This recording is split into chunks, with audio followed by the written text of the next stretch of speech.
Hi, I'm Peter from Taming the Tiger Academy. Welcome to our channel. Thanks for stopping by.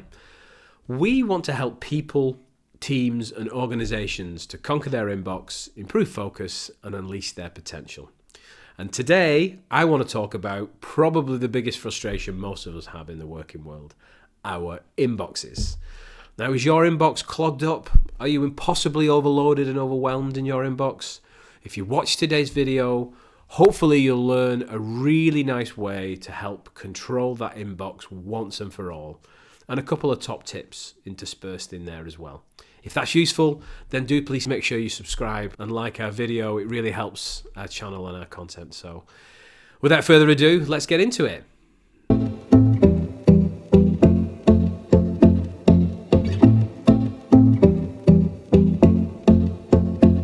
Before we get into the inbox, I must insist on teaching you my top 3 Outlook configuration tips.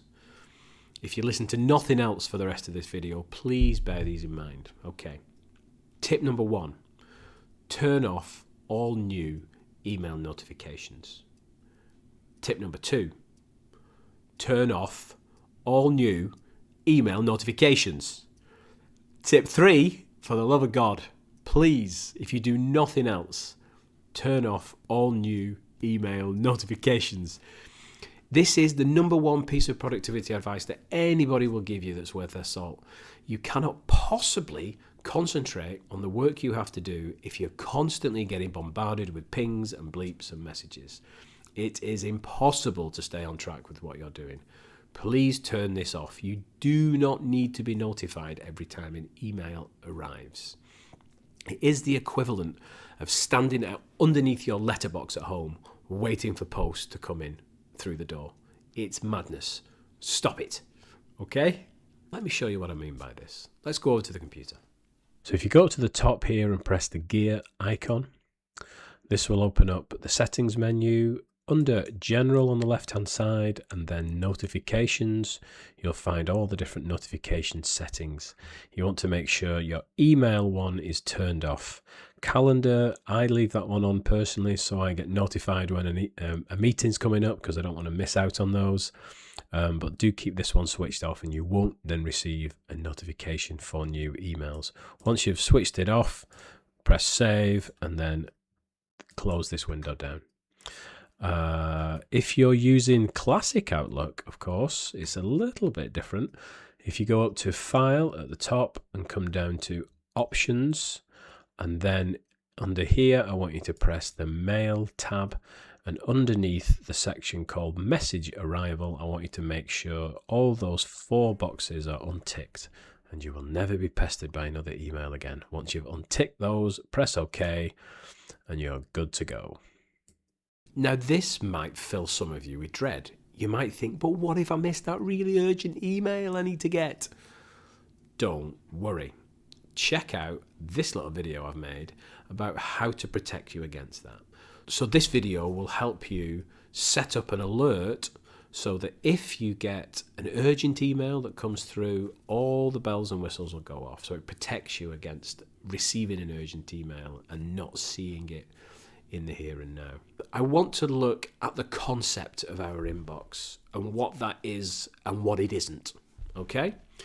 So to do that, I want to take you back, for the older members of the audience, to a simpler time, a time of faxes and inter-office memos and spiral-bound reports.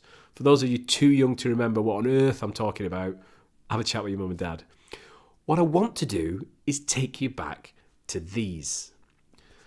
So this, for those of you too young to remember, is called an in-tray. Now, these used to sit on everybody's desks before computers arrived, and for a little bit whilst they were here as well. And what this did was allow you to manage your incoming work. So things that came in first landed in the top tray there, that was your in-tray. Then when you decided to work on it, it went into that middle tray. And then once you'd finished doing the particular task, it went into the bottom tray, and then once that built up, you took all that stuff into a filing cabinet. So my point of going back to this old system is to actually tell you the digital inbox should be very similar to this old in tray. What I mean by that is the stuff that you're processing doesn't stay in that inbox anymore. Once you are working on it, it moves out of the in tray and into your system to manage the work. Your inbox is not the resting place of your emails. It is only the place for emails that have not been processed with or dealt with yet. So where do all the other emails go, I hear you ask? Now, a lot of you will be using folders within Outlook. Some of you will have folders within folders. I personally find that a waste of time.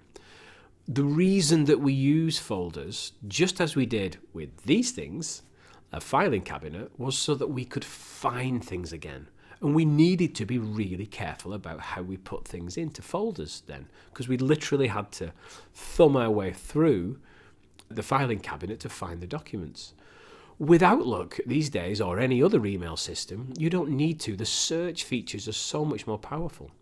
So when you're putting things in folders, what you'll find is, from one day to the next, your filing system becomes subjective. You change your mind about where you put it from one day to the next. So I would argue you don't need and shouldn't have any folders.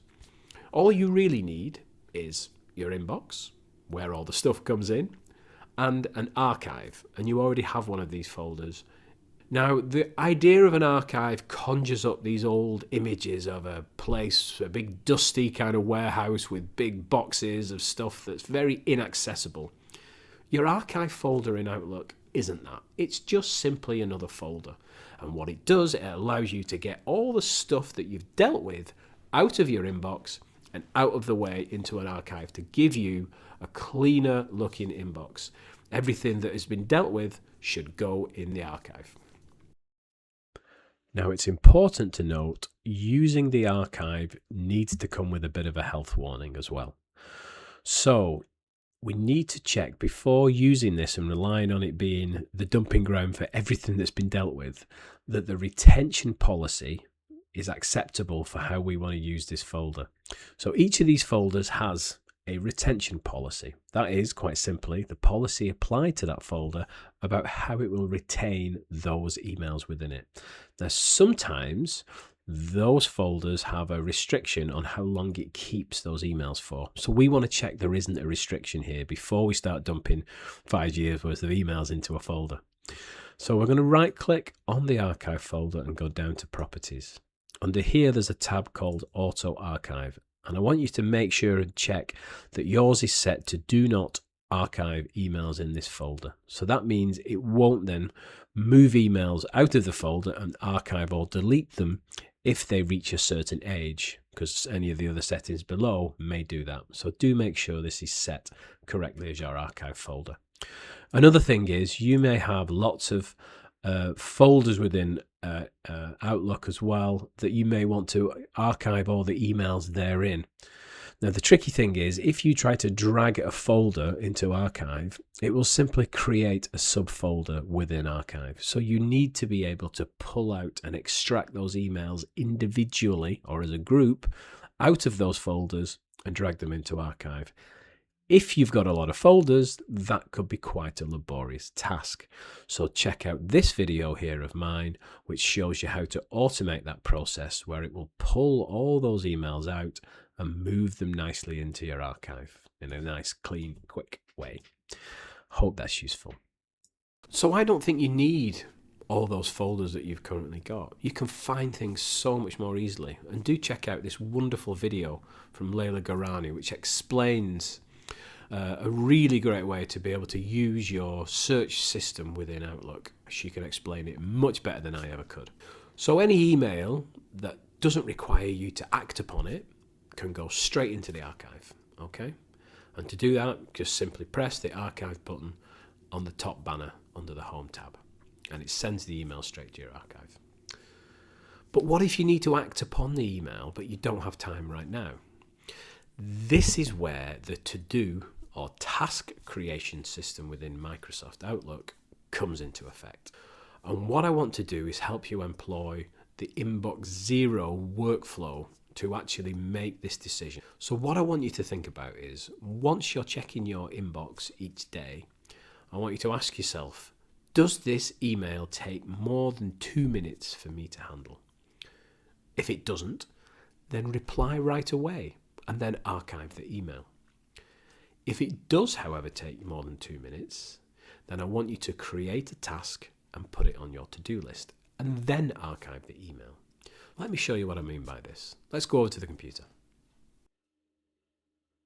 So we're back in now to the inbox with 3 emails to talk you through how we do the Inbox Zero workflow.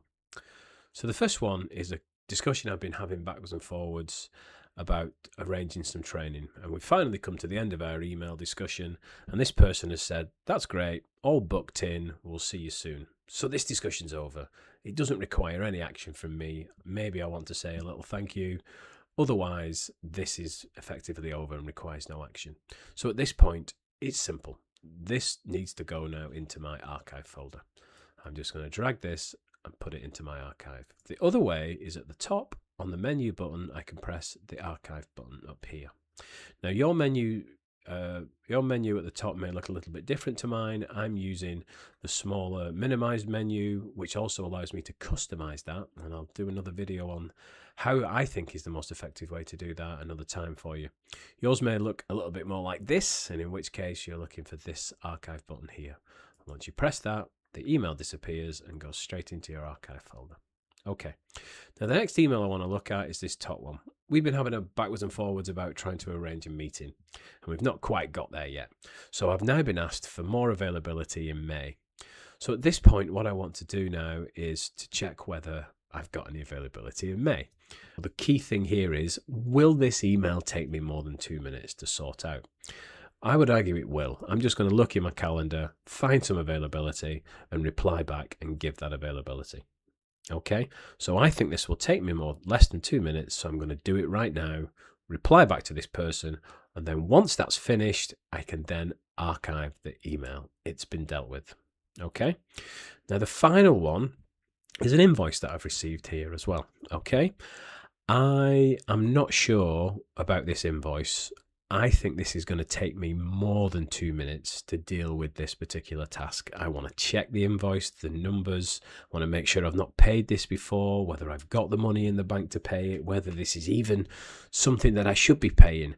I want to take more than 2 minutes to sort this out. So I'm going to make this a task instead. To do this, all I need to do is right click on the email and go down to Advanced Actions and press Create Task. Once I press that, it creates an invoice. It creates a task for me here showing that email and invoice. And the great thing is it gives me a link back to that email. So it's always here. If I click on that, it opens up the email again for me to look at, which is great. And what I can do at that point, I can decide, well, actually, I'm a bit busy to do that today, so maybe I'll change the date of that. If I right click on it, I can set and edit the due date and pick a different day, and that will move it to a different day in my to-do list. Now, we'll spend a bit of time in future videos looking at how you use the to-do list more effectively. But for today, I just want to give you the mechanics of how we move those things around. I can also teach in future videos how to semi-automate this process, because you are still clicking and dragging and moving quite a bit. So I can speed this process up and teach you some steps to do that and make it more effective. We can also look at how to do this in classic Outlook as well. I'm conscious this is new Outlook and it's not everybody's cup of tea, including me. But I've reluctantly started to switch over to new Outlook, realizing that by 2028, Classic will be gone forever, sadly. So happy to put a video together for that. If you'd like me to do so, do put a comment below the video and I'll come back and do that in the future. Hope that's useful. So I hope you found today's video useful. If you want to download a copy of the Inbox Zero workflow we've talked through today, check out the comment section below and you can access that from our website. Also, please give us a thumbs up if you found the video interesting and useful. And do check out the other videos on our channel as well. But until next time, hope to see you again soon, where we can help you conquer your inbox, improve focus, and unleash your potential. See you next time.